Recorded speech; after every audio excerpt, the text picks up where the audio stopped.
Você pode fazer esse exercício do e se para elevar a vibração. E se eu pudesse encontrar paz nas nuvens que passam no céu ou no espaço entre as palavras?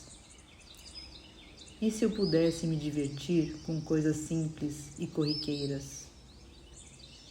E se eu pudesse enxergar possibilidades além do que a minha mente apresenta como lógico? E se eu pudesse me sentir acolhida pelo quentinho dos raios de sol?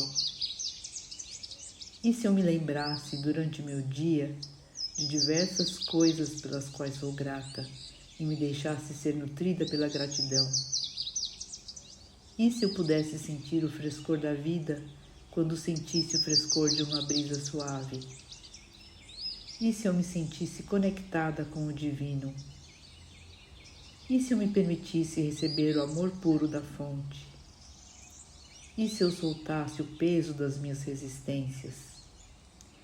E se eu soltasse o controle? E se eu me desse espaço? E se eu fosse gentil comigo mesma? E se eu me sintonizasse com a facilidade? E se eu ousasse? E se eu ousasse ser eu mesma? E se eu estivesse presente no agora? E se eu me elogiasse pelas minhas conquistas, fossem elas grandes ou minúsculas, e me sentisse valorizada, confiante, leve, animada?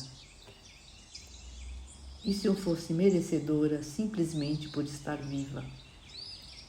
E se eu recebesse uma chuva de bênçãos inesperadas? E se eu pudesse relaxar no bem-estar? E se eu comemorasse e me deliciasse com cada passinho dado? E se eu me sentisse livre para escolher o que eu quisesse? E se as coisas que eu desejo fluíssem para mim? E se a minha vida fosse temperada com pitadas de mágica e milagre? E se a alegria invadisse a minha vida e cada célula do meu corpo?